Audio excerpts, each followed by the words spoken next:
Jadi begini sayang, jadi iblis ini kan sudah dilempar ke neraka gitu kan. Tapi iblis ini sudah dilempar ke neraka, tapi dia minta tolong sama Allah. Allah mengabulkannya. Masya Allah kan, Allah itu maha pengasih, maha penyayang. Sudahkah kita hidup sesuai dengan kemauan Allah? Atau jangan-jangan kita hidup melakukan kemauan kita aja? Kalau kakaknya ada melihat wanita-wanita bercadar, tidak semua wanita bercadar itu baik. Tidak semua, saya bukan untuk merendahkan ya. Tidak semua wanita bercadar itu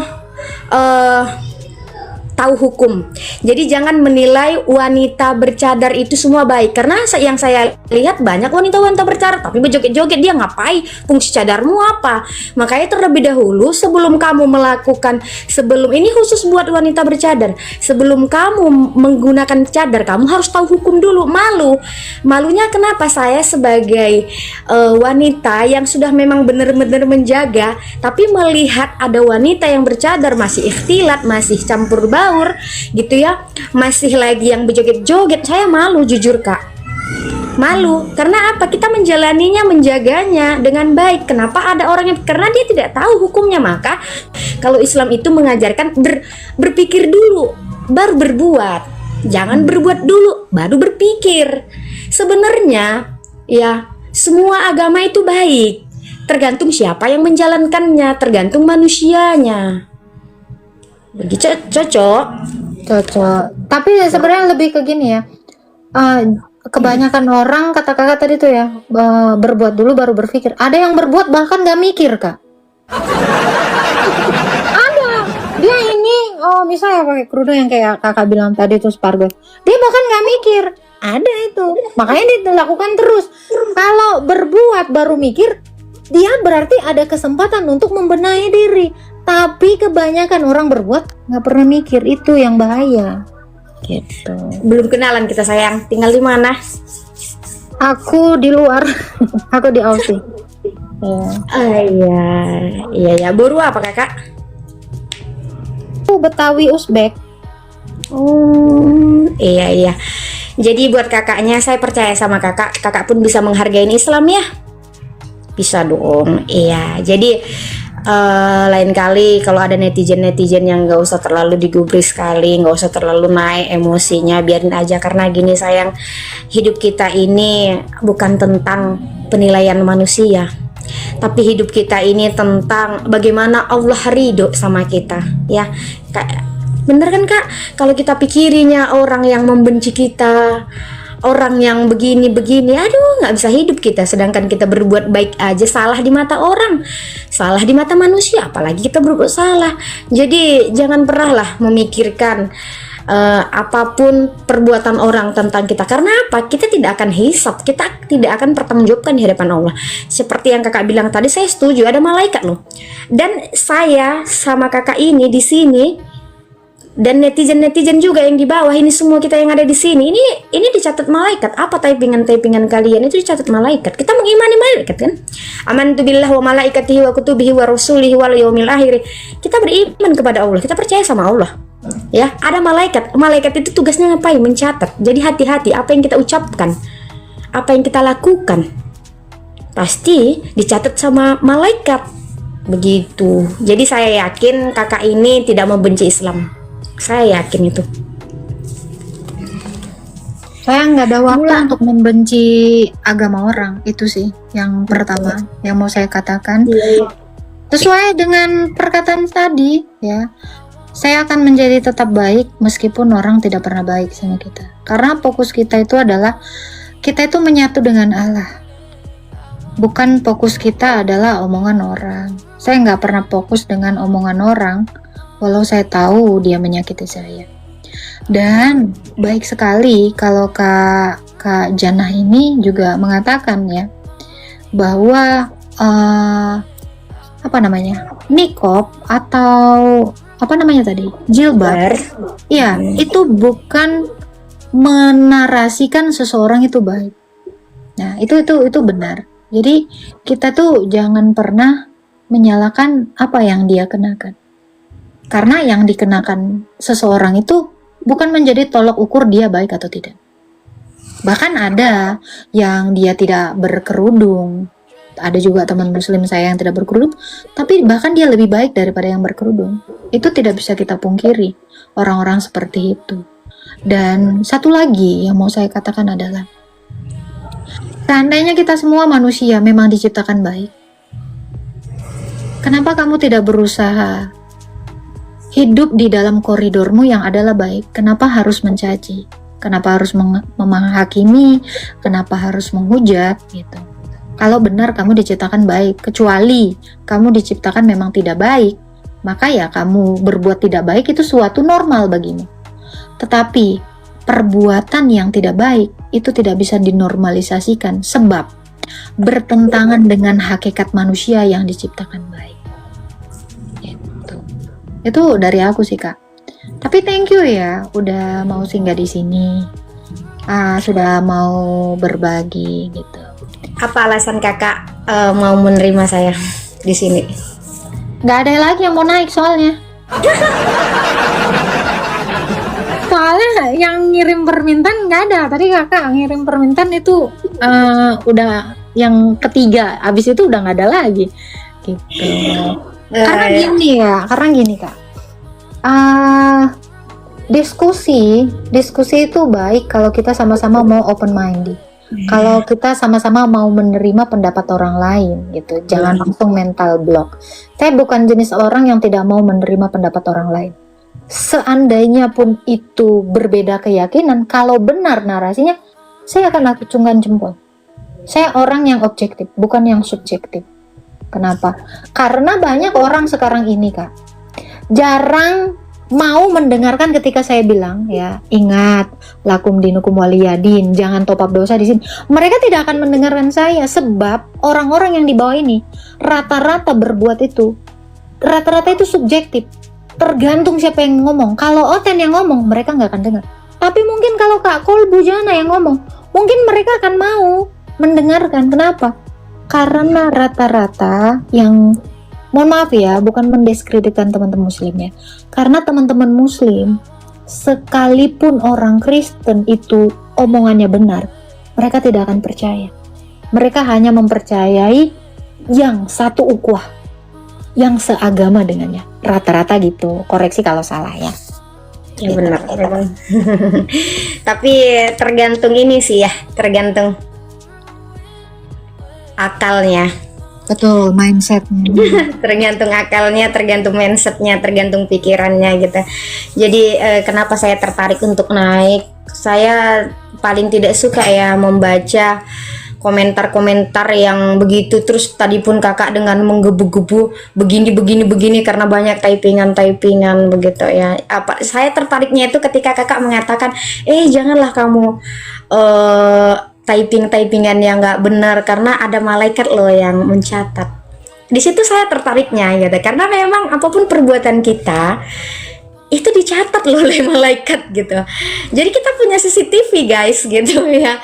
Jadi ya saya Kak jujur, teman-teman saya itu Masya Allah yang Nasrani, yang Kristen itu ya banyak. Jadi ya dengan saya yang begini nanti kan Kak, saya kan kemarin itu saya tinggal di asrama.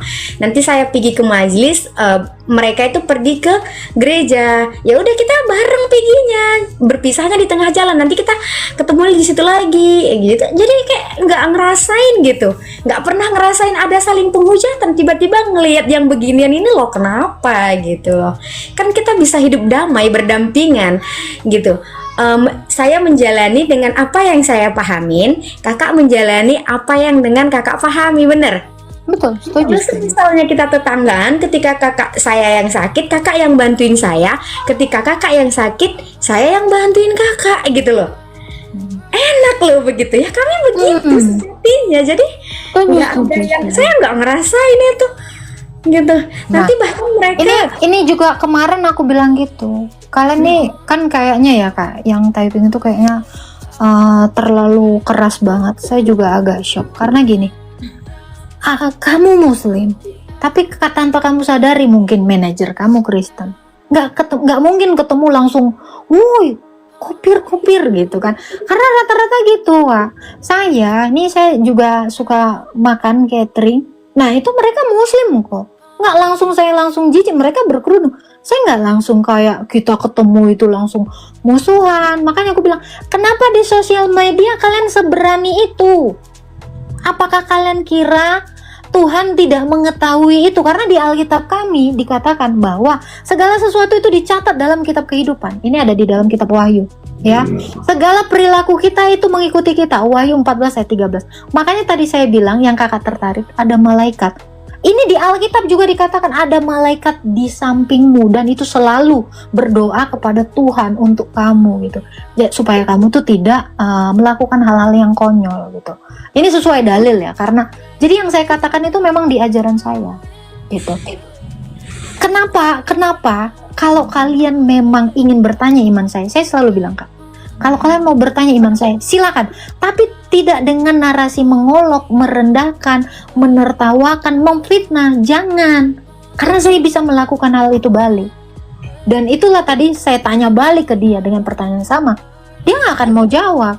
Makanya saya bilang, sebelum kamu mempertanyakan sesuatu, tanyakan juga kepada imanmu. Biar kamu itu bisa membuka cara berpikirmu. Menyakitkan tidak kalau kamu ditanyakan seperti itu? Kalau kamu tanyakan ke dirimu, maka kamu akan bisa menempatkan dirimu untuk tidak berkata-kata sembarangan. Itu maksudnya. Jadi saya buka room ini bukan cari musuh, Kak. Saya hanya membagi pandangan saya terhadap orang-orang yang tidak mengenal iman saya. Karena banyak sekali narasi negatif tentang iman saya. Kayak tadi, kamu kan Tuhannya 3. Loh, saya tidak pernah menuhankan 3. Narasi itu dari mana? Kenapa Anda memfitnah gitu? Alangkah baiknya dia itu bertanya, kakak, sebenarnya kamu menyembah berapa Tuhan? Nah itu akan saya jawab. Saya tidak akan langsung buru-buru mengkonter. Tapi ketika dia menanyakan, kau bertuhankan 3? Ini kan udah menjudge ya, Kak ya? Yes. Iya, ini tuh sudah menghina, memfitnah bahkan. Kenapa? Karena Tuhan saya tidak pernah ada 3. Tuhan saya 1. Makanya tadi saya tanya, bisa kamu buktikan narasimu itu dengan mengatakan Tuhan saya 3? Oh, fakta kok. Mana faktanya? Tapi dia tidak pernah bisa menjawab itu. Kalau saya pun bertanya seperti itu kepada kalian, misal kepada kakak, kan nggak enak kan, Kak? Kalau dengan langsung narasinya menjudge gitu, itu juga menyakiti hati kakak. Saya pun akan, ini Kak, sejujurnya Kak, ketika saya menanyakan sesuatu kepada orang, saya juga sempat berpikir gini, takut nggak dia tersinggung, takutnya dia tersinggung gitu loh. Benar-benar.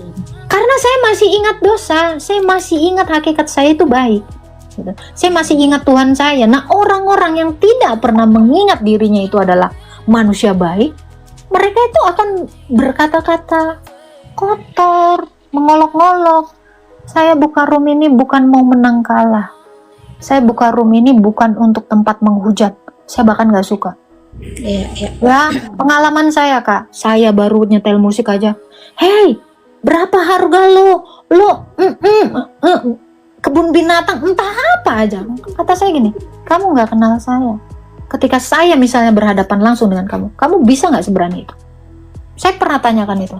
Saya yakin dia juga nggak akan berani mengatakan itu. Tapi kenapa di sosial media ini nggak terkontrol gitu? Apa kalian kira Tuhan itu tidur di sosial media sehingga dia tidak tahu kelakuan kalian? Kalau saya sering bilang gini Kak sama teman-teman saya, kan sering live majelis ilmu gitu kan, karena kan banyaknya wanita-wanita yang hilang arah lah bisa dibilangkan. Jadi saya itu saya sering masuk ke kampus, saya sering masuk ke sekolah, saya sering buka-buka forum offline gitu, sehingga saya tidak punya online sebenarnya, nggak tahu pun dunia pertiktokan ini bagaimana gitu kan. Tapi banyak yang nanya sosmednya apa begitu. Pada akhirnya saya bismillah minta petunjuk sama Allah agar saya bisa bermanfaat untuk orang banyak Kak. Jadi saya bismillah, kan Rasulullah Shallallahu Alaihi Wasallam bersabda sebaik-baiknya manusia adalah yang bermanfaat untuk orang lain Kak, gitu kan. Jadi saya berusaha Kak untuk bermanfaat untuk banyak orang, dan alhamdulillah baru beberapa bulan begitu live sering, alhamdulillah banyak yang follow gitu. Saya sering mengatakan kepada mereka begini Kak, ingat, hati-hati. Awalnya ketika saya itu masuk dunia TikTok, oh ternyata begini dunia pertiktokan, kejam ternyata Kak. Astagfirullahaladzim. Yang istri orang suka sama suami orang, yang suami orang suka sama istri orang, itu banyak. Astagfirullahaladzim. Ya saya Maksudnya mikir, gimana Kak? gini, Suami orang suka sama istri orang. suami orang suka sama istri orang, istri orang suka sama suami orang, kan begitu nih. Jadi kan saya gini, aduh ternyata dunia pertiktokan ini astagfirullahaladzim seburuk ini gitu ya kan. Jadi di situ saya kencengin lagi doa, saya, ya Allah izinkan saya bermanfaat untuk orang lain kan gitu ya Kak. Ya pada akhirnya saya sering buka live itu, yang naik di room saya selalu saya bilang, teman-teman anak-anak Uma yang saya cintai karena Allah, jangan sampai, jagalah harga dirimu, jangan sampai jangan sampai menghilangkan kodratmu. Kita tuh wanita adalah yang mulia begitu ya. Jangan sampai melanggar hukum syara, jangan sampai melanggar perintah Allah, begitu saya bilang. Lebih tepatnya gini ya, jangan pernah mempermalukan agamamu gitu. Itu benar, bagus. Dan saya bilang gini, sosmedmu seperti Facebook, IG, Telegram, TikTok, apapun itu, ingat itu akan kamu pertanggungjawabkan di hadapan Allah. Nak, saya bilang gitu, itu selalu, itu setiap hari saya bilang selalu itu. Dan alhamdulillahnya Kak, alhamdulillah anak-anak saya itu udah banyak, anak-anak TikTok saya itu udah banyak, dan alhamdulillah mereka tuh bisa jaga diri, bahagia dong Kak. Karena kan di dalam hadis Rasulullah itu dikatakan sebaik-baiknya manusia adalah yang bermanfaat untuk orang lain. Masya Allah, anak-anak saya datang kemari Kak. Iya kan, jadi alhamdulillah mereka bisa jaga diri mereka, yang dulunya mereka itu sering komalan sama lelaki dan sekarang mereka nggak mau, apalagi enggak, karena kan kita itu Kak harus benar di dalam Islam itu ya sayang ya, di dalam Islam itu yang sebenarnya dalam kitab kami tidak boleh ikhtilat, tidak boleh bercampur baur. Artinya ikhtilat dan bercampur baur itu laki-laki sama perempuan yang bukan mahramnya sayang, itu lebih dijaga gitu. Dan adakah apa kabar pada hari ini yang istri orang kurang kasih sayang, naik ke komalan, naik Dengerin tuh, lo dengerin tuh. Ya maaf ya buat yang di bawah ya, ini fakta loh, fakta. Pernah mampir itu di room saya, mengadu kepada saya, Uma saya jatuh cinta sama dia. Lah siapa dia? Dia suami orang. Saya sampai di situ dia yang curhat begitu, saya yang mau pingsan, serius, nggak di logika saya gitu. Jadi dari situ saya, ya Allah begitu kejamnya begitu ya. Dan alhamdulillahnya anak-anak saya tuh masya Allah manut sama saya, nurut sama saya ketika saya keluarkan dalilnya, ketika saya keluarkan hadisnya, kita jaga harga diri kita ya nak ya, kita jaga kemuliaan kita ya, jangan komal-komalan sama laki-laki, sama ikhwan. Nah kalau bahasa Arabnya ikhwan gitu ya kan Kak. Alhamdulillah mereka gak pernah gitu, jadi terjaga, jadi kan gak ada fitnah. Jadi sebenarnya perempuan yang tidak berilmu itu dia nggak akan mulia karena dia nggak punya ilmu, dia nggak tahu cara memuliakan dirinya. Benar, setuju Kakak? Setuju kan? Tapi kalau kita ini berarti aku manggilnya Umi lah ya. Umi boleh nanya nggak? Sayang izin follow. Jangan kita udah panjang lebar bercakap nggak followan, di follow ya sayang. Ya kita berteman ya. Ya, Umi mau nanya boleh nggak sih Umi? Boleh. Umi pasti udah haji nih, ya nggak sih? Alhamdulillah. Oke, Umi, kalau misalnya naik haji itu Umi, itu kan pada tawaf ya, itu kan pada desek-desek ya, perempuan laki itu banyak gitu. Itu emang gimana hukumnya Umi? Nah, tapi kan tidak boleh bercampur baur itu kecuali haji dan umroh. Kalau haji boleh. Iya sayang. Kalau haji dan umroh itu kan karena memang kan dia dari penjuru dunia ya sayang, bukan Indonesia aja, tapi dari penjuru dunia. Jadi dia itu kan memang harus berdesak-desakan, kita nggak tahu siapa aja yang datang dan rebut-rebutan gitu sayang. Umi, emang tidak ada tata tertib kah di dalam tawaf gitu? Aku kan karena kan yang aku tahu ya, Muslim itu kan tertib, ada aturan, semua diatur. Ada tidak Umi aturan ketika dalam tawaf itu? Kan aku lihat juga artis juga banyak yang sampai ke gencet-gencet, yang perempuan ada di pegang-pegang, ada tuh di IG kan, rame ya, itu di IG dia dikobok-kobok gitu kan, waktu tawaf gitu kan, dia nangis-nangis di situ. Itu emang nggak ada aturannya Kak? Tidak ada tata tertib? Sebenarnya sayang, kalau aturan itu ada, tapi si manusia ini ya nggak mau ngikut aturan sayang. Iya, jadi ada Kalau dibilang aturan itu sayang ada gitu kan. Tapi kembali lagi gitu ya. Makanya saya selalu mengatakan mau agama apapun dia, jangan salahkan agamanya, tapi salahkan orangnya yang menjalanin. Semua pada dasarnya semua agama kan mengajarkan untuk kebaikan ya kan sayang kan. Betul. Nah contoh lagi nih aja, kembalilah kita ke Islam. Iya, di dalam Quran surah Al-Maidah ayat 3, Bismillahirrahmanirrahim. A'udzubillahi minasyaitonirrajim. Bismillahirrahmanirrahim. Al-yauma akmaltu lakum dinukum wa atmamtu 'alaikum nikmati wa raditu lakumul Islam madina. Ya. Pada hari ini aku telah menciptakan agama untuk kalian dan aku telah menciptakan agama untuk Islam, agama untuk kalian, dan meridhoi Islam sebagai agama kalian. Artinya hanya Islam yang memang Allah ridhoin. Tapi tergantung dia memahami ayat itu atau tidak, dia mau mengikuti atau tidak. Banyak Islam yang KTP-nya doang yang Islam sayang, pakaiannya tidak Islam, perilakunya tidak Islam. Jadi kalau saya menyimpulkan, kakak tadi kan bertanya apakah tidak ada tata cara, apakah tidak ada ininya, ada sayang, hanya saja si manusianya yang tidak mau. Al-Maidah berapa tadi Umi? Al-Maidah ayat 3 sayang. Oke. Al-yauma akmaltu lakum dinukum wa atmamtu 'alaikum nikmati wa raditu lakumul Islam madina. Boleh sayang dicek sayang, keren. Ini kan diharamkan bagimu memakan bangkai atau darah, daging babi. Nah, yang disembelih di atas dalam kurung nama Allah, yang tercekik, yang dipukul, jatuh, ditanduk, yang diterkam binatang buas kecuali yang sempat kamu sembelih.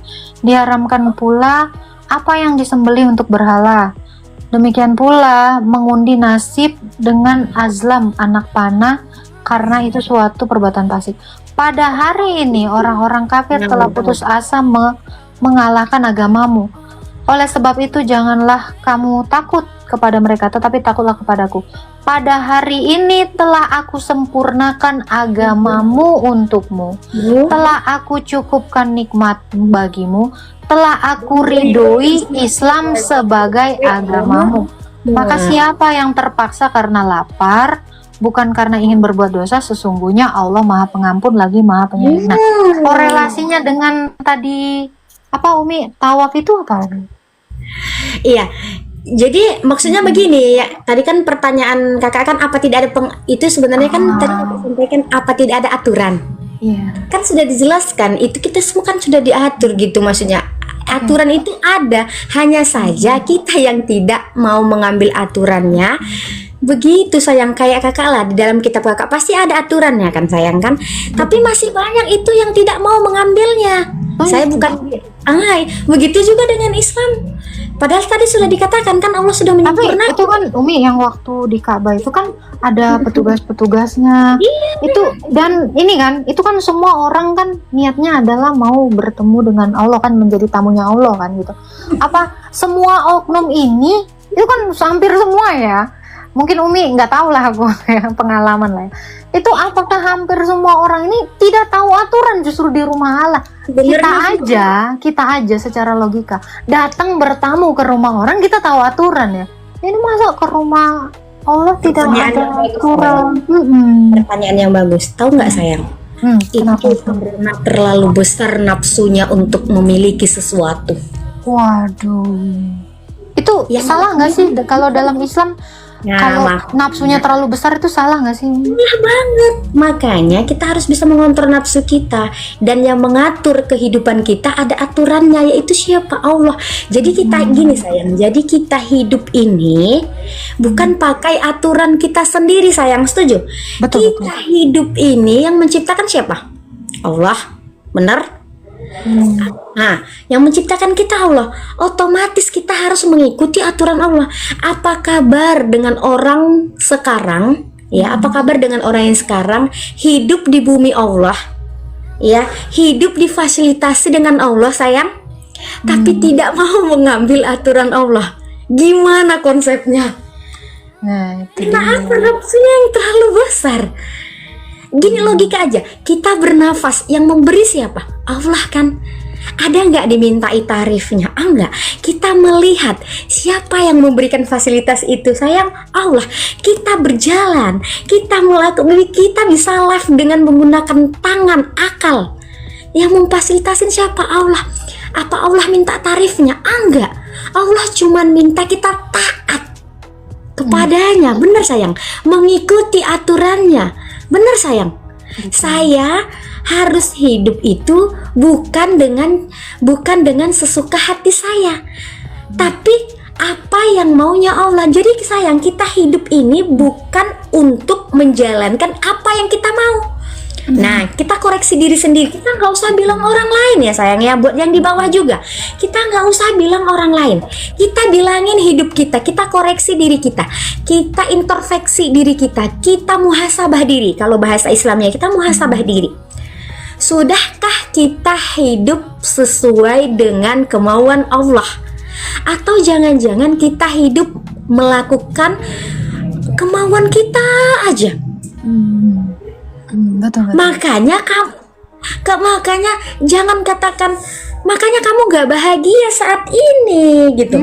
Makanya kamu masih stres saat ini. Makanya kamu masih pusing bingung saat ini. Karena apa? Kamu hidup tidak sesuai dengan perintah Allah, tapi karena nafsumu sendiri. Ya, itu betul. Nah, apa hukumnya, Umi? Kita, sayang. Ya. Apa hukumnya, Umi? Nah, kalau yang orang-orang seperti itu yang nafsunya terlalu besar, tidak kontrol diri, tidak taat, itu kira-kira apakah dia itu bisa mencapai ridho Allah gitu, Umi? Kalau seperti itu. Jadi gini ya, sayangnya, bismillahirrahmanirrahim. Jadi sebesar apapun dosa kita manusia ya, tempatnya hilaf, tempatnya salah ya. Sebesar apapun dosa kita, ketika kita mau bertaubat kepada Allah, Allah akan mengampuni dosa-dosa kita. Tapi ketika kita memang membesarkan nafsu kita itu tadi, bisa bahkan neraka tempat kita. Tahu nggak iblis, sayang? Iblis itu kan pintar. Iblis kan pintar kan, sayang? Dan tempat iblis di surga loh. Tempat iblis di surga? Serius, Umi? Dengar dulu. Oke. Nah, itu tempat iblis itu di surga. Tapi karena dia sombong, sayang, dilempar ya langsung ke neraka. Jadi kita semua, saya bukan bilangin teman-teman, kita janganlah sombong. Jangan nafsumu aja yang kau kejar-kejar. Maka yang saya bilang tadi, menjadi pintar harus, tapi jangan pernah menjadi lebih pintar daripada orang lain.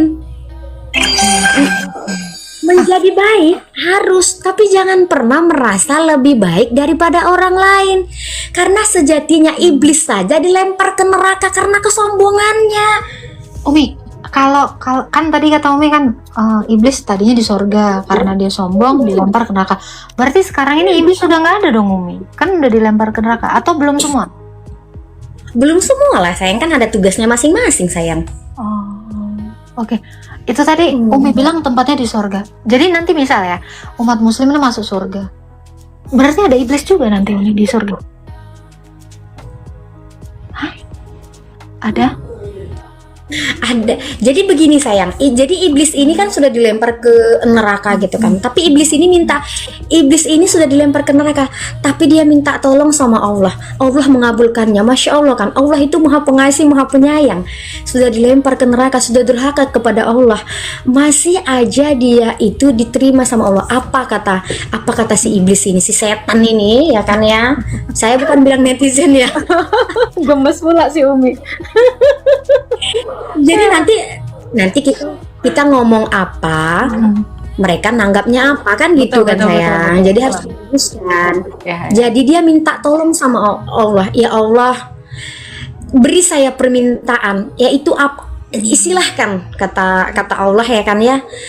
Izinkan saya untuk menggoda manusia. Makanya sayang, kalau ada kira-kira orang ya yang kira-kira itu yang jahat, saya gini, kan tahu nggak pernah ada manusia tapi kayak iblis. Banyak Umi. banyak itu Umi. Ini aku Umi waktu kan, iya aku tertarik banget. Aku tertarik banget Jadi sama. saya gini sayang, karena saya udah terus saya ngeliat dia, berarti ini iblis berwujud manusia, saya gitu. Jadi kita kalau ngeliat iblis itu, kalau nyari iblis nggak capek-capek lagi. Ini berwujud. benar. Ada orang yang menjolimin, yang padahal dia salah, dia nggak mau salah, mengadu domba kan gitu kan. Udah jelas dia salah. Kalau kita sendiri kan sayang kan, kalau kita salah, kok saya sendiri ya sayang ya. Kalau saya salah, saya tidak malu mengakui kesalahan saya. Itu tipikal saya. Wah, keren itu keren. Ini jarang ada orang dia mengakui kesalahannya. Ini yang tidak bisa didapatkan manusia yang berhati iblis. Nah, betul tuh Mi.